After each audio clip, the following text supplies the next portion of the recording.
I am in the midst of the biggest transformation of my life. I avoided getting married until I had established myself in my career. Lilith, my first and only wife, was born a month after me. Earlier this year, we both celebrated our 50th anniversary. We had nothing to protect when we got married, so there are no prenuptial agreements. Lilith and I have been living in this house for 21 years. We moved here a year after we got married, and then brought our firstborn here 2 months after. We got settled. Our second child joined us 2 years later. The kids are in college now. I recently convinced Lilith that we should move to a gated community for 50 or more couples. As soon as we had firm commitments regarding the sale of our house, we signed a contract and allocated several thousand serious money for the maintenance of a new house. Now you understand why most of our things are packed in boxes. However, I'm not going to move into a new house. In fact, none of us will move. I just got off the phone with the realtor who withdrew our offer. The loss of a couple thousand was a small price to pay. However, our time in the old house is over. We really need to move as we attended the closing of the contract 3 days ago on Monday. We have a week until tomorrow to hand over the keys. Lilith thinks I went on a business trip yesterday morning. I haven't worked since I quit a week ago. I bought a one-way ticket to Atlanta. I have a car from Atlanta, and I'm going to the Bay, and then I'm going to board a ship. I have to be at my secluded place on the island in a couple of days. I have no plans to divorce. Lilith, I really plan to take all the proceeds from the sale of our house, my $401,000 payout, and most of our savings. With a newly acquired personality, I hope to live my life sailing the Caribbean. Opening offshore accounts has cost more than I would like to admit. Thanks to electronic banking and the corresponding amount of money laundering, all this money is now in the cryptocurrency, accounts of my new identity. Since there are more than 10,000 cryptocurrencies, I damn hope that the one I chose will survive. I plan to convert this imaginary money back into something more stable as soon as possible. Imaginary things can disappear at the most inopportune moments. Something like Lilith's wedding vows.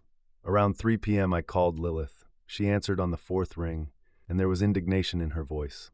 "Hi, baby, how was your trip?" "Okay, everything is the same, but in another city." "What are you doing?" "I'm just packing some more stuff." "Okay." Line number 1. She's 30 miles away at Arnold Perniss's house. He is Lilith's current lover.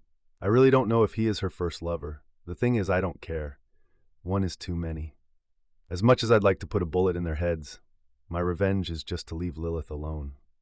Arnold's wife will most likely clean his watch. "Do you mark the boxes where your things are?" "Yes, dear. Lilith is clearly marked on mine. Yours are marked as Howard. It will be very easy to put your things in your closet and mine in mine.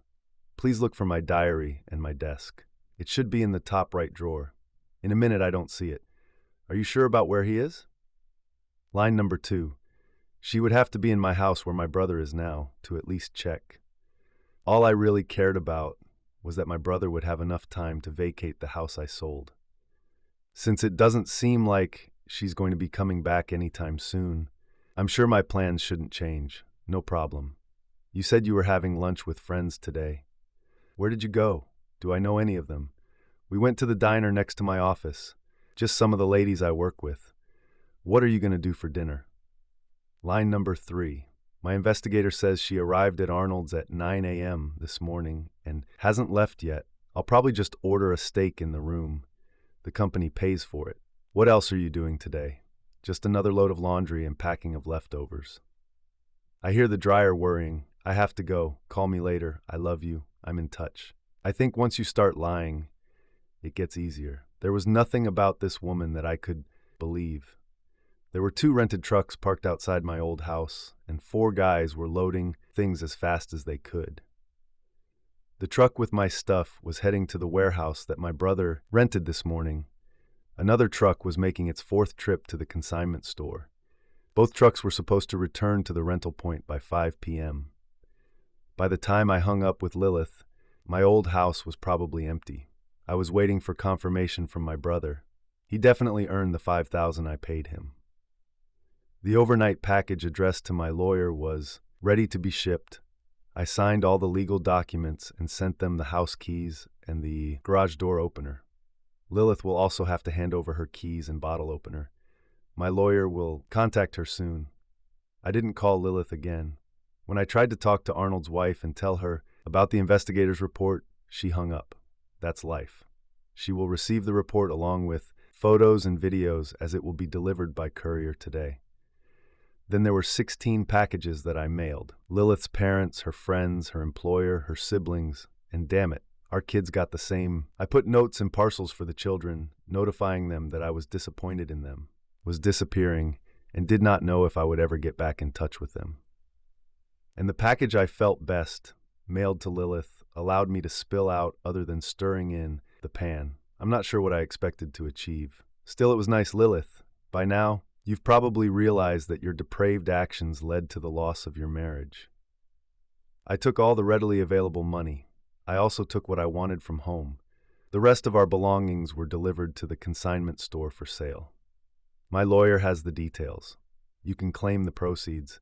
Don't bother looking for your jewelry. This gold gave me a decent amount of money. The rings from your aunt brought the most. My wedding ring didn't bring anything special, but that's life. That diamond earring you got from Arnold wasn't really worth much, just like your wedding vows. The house is empty now, and I have withdrawn our offer for a new house. It was just a ploy to get all the proceeds for our house. Thanks for playing along with me. I'm not planning on divorcing you. You can spend your money on it if and when you save up. I plan to replace you as soon as possible, but it doesn't concern you. I made it clear to the children that I was disappearing. Since both were aware of your affair and kept silent, I decided to disown them. I told them that. If your parents hadn't invested all their money in this retirement village, they might have been able to help you. Maybe you and Arnold can sleep in the same car. Maybe not. I don't know much about him. He sucks at society, but apparently that's what you traded your lukewarm lifestyle for. I hope all this juice you've swallowed won't cause you too much heartburn. I left you your father's gun and a box of cartridges.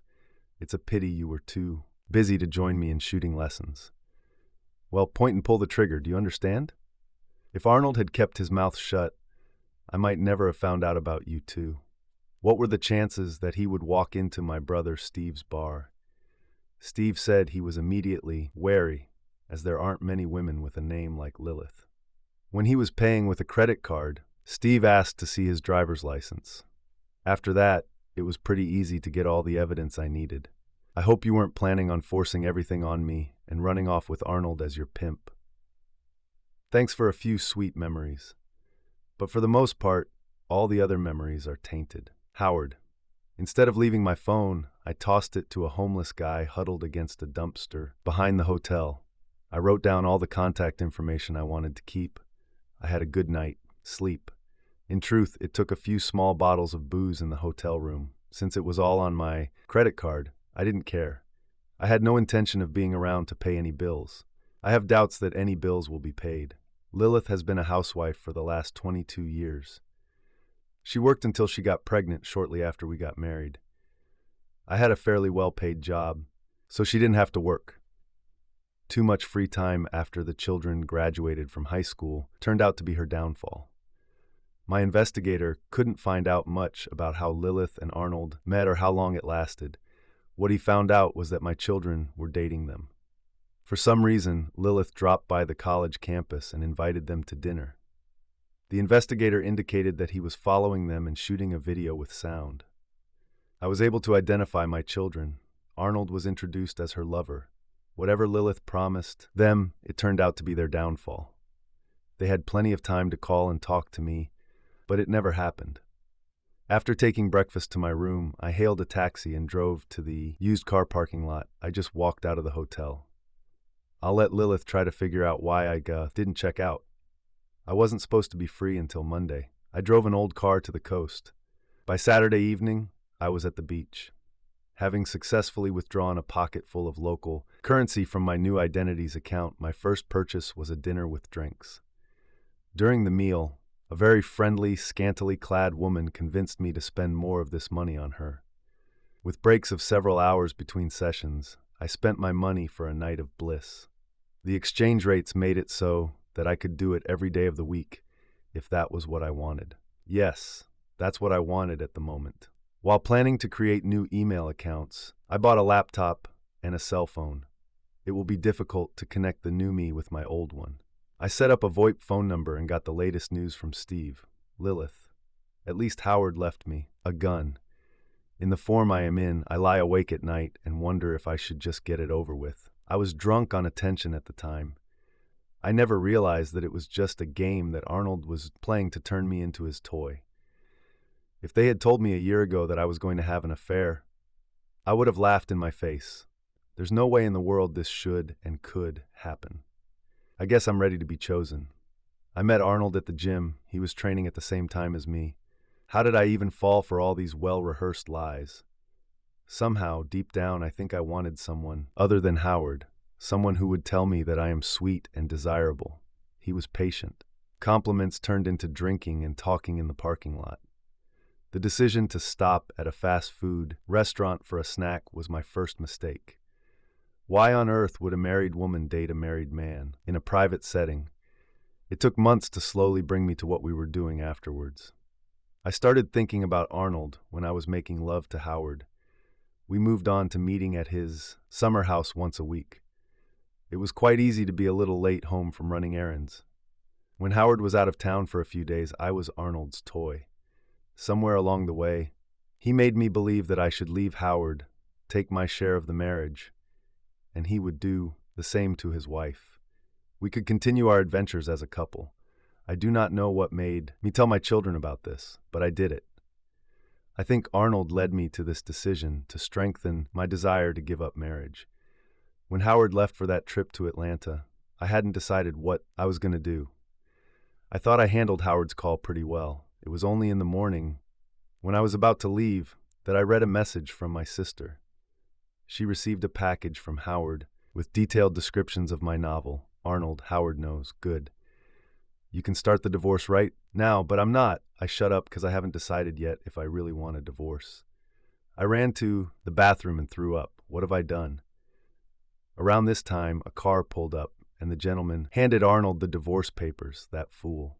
She'll leave me with nothing. Take care of your own. Shit yourself. I'm leaving here. And with that, Arnold left. When I barely got home, I found that our house was completely empty. I threw up in my bathroom, too. As I'd been over the toilet, someone rang our doorbell. There was an overnight bag by the door. I was afraid of the worst. Howard's letter crushed me. I called my children and told them about the nightmare my life become. They also received parcels. They had video evidence of what a cheater I had become for Arnold. They were shocked to realize that Howard no longer wanted anything to do with them. I think they were hoping for an opportunity to explain their reasons to him. I am aware of my guilt. After buying some fast food, I headed to the consignment store. My credit cards were still working, which surprised me. Some of my stuff has already been sold, and that jerk over there said if I want my shit, I'll have to pay for the cancellation. It was cheaper to buy back only what I wanted. This fast food was no longer digested. When I called Howard on his cell phone, some drunk answered. The children were no more fortunate. I didn't think Steve would help me, but I had to try. He laughed when I started asking questions. I'll tell you what, Lilith. I'll pay you $50 a night to be a topless waitress. What do you say to that? Fuck you, asshole. Well, don't tell me I wasn't trying to help you. I hung up the phone, bastard. It was the longest weekend of my life. I was sleeping on the floor, and then I was trying to figure out what else I should buy at the thrift store. The only pair of shoes I had were the ones I wore home that day. I didn't have my makeup on.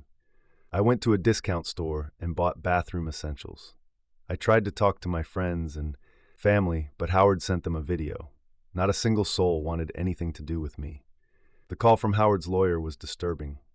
The locks will be replaced on Friday, regardless of whether I'm there or not. Obviously, I can't be charged with trespassing if the home buyers want it. On Thursday evening, I loaded my worldly belongings into the car and spent the night in a cheap motel. The snotty kid was acting like I was a cheating trick-taker. I became homeless. I knew we had bank and brokerage accounts, but after reading Howard's note, I didn't expect to find any money. It took a long time for each institution to convince them that I had the right to have access to the accounts. I couldn't rent a cheap apartment with what Howard left me. Fortunately, he didn't cancel our credit cards. If I keep track of my expenses, I will be able to live on these credit cards for a year or until they are revoked. My calls trying to find a divorce lawyer only increased my pain. I didn't have enough money to hire a lawyer. None of them were ready to take on this case on an unsecured basis. When Arnold called and told me he had nowhere to stay, I laughed at him. He suggested that we get together to make love a little bit. I told him where I was staying, leaving the door ajar. I sat down and waited in my car. I left Arnold a note asking him to strip naked. A few minutes after he entered the room, I returned and opened the door to see a naked Arnold staring at me. I remember Howard texting me, "Point and pull the trigger." I fired once, and the bullet hit him almost perfectly between the eyes, although I thought I was aiming at his heart. I flushed the note down the toilet and waited for the police. The officer I was talking to looked skeptical when I told him that when I returned, I found a naked man in my room, and before I knew who it was, I shot in self-defense. They confiscated the gun and escorted me to the headquarters. I was allowed to leave, but 2 days later I was arrested for first-degree murder. I forgot that there was a recording of that phone call, and they think I ambushed Arnold. My court-appointed lawyer can best be described as a goat with green ears. I didn't have much hope that I would be found innocent. At least my money and housing problems were postponed. I probably won't have to worry about the outcome of my lawsuit, since she made it clear to me that I'm a walking dead fool. When I asked where my dinner was, the guard told me that I had to please him, otherwise I would starve to death. "Hi, Steve, this is Howard. What's new? You'd better sit down." Howard, Lilith shot Arnold and then tried to commit suicide. She's in a state psychiatric hospital. It was surreal to hear Steve describe Lilith's ordeal. "I'll talk to you later, Steve." My head is spinning. My lawyer said he would investigate and I should wait for his analysis. Would I have to be afraid of anything if I returned home? How do I get my money back to the country? He told me to stay quiet for a few days, and he would check what Steve had told me and let me know what my options were. The next day, having failed to find yesterday's one, I found another, willing woman. I once read that money can't buy happiness. You can buy ice cream with money. Ice cream makes me happy. There seems to be some kind of gap here. It was nice to have a loving wife until she stopped being one. Helping these single working mothers seems like a humane thing to do. It's been almost 9 months since my lawyer told me I could come back. I don't think that's going to happen. I haven't missed a day since the very first time. Some days I try out some available ladies from the evening all night long. At lunchtime, when they see me coming, they flare up and grope me. Obviously, I'm overpaid, but not in my calculations. No one lost, I think, but they didn't win anything either. I still had heartburn from the kids, so I sent each of them a postcard with a quarter inside. The next time you're faced with a difficult decision, I hope you can find the inner strength and courage to do the right thing. If not, then here's a quarter that you can throw in to make your choice. That's all I'm leaving you. Lilith is considered mentally unstable and remains in a government facility. Murder charges are never dropped, so if she ever gets better, it will only get worse.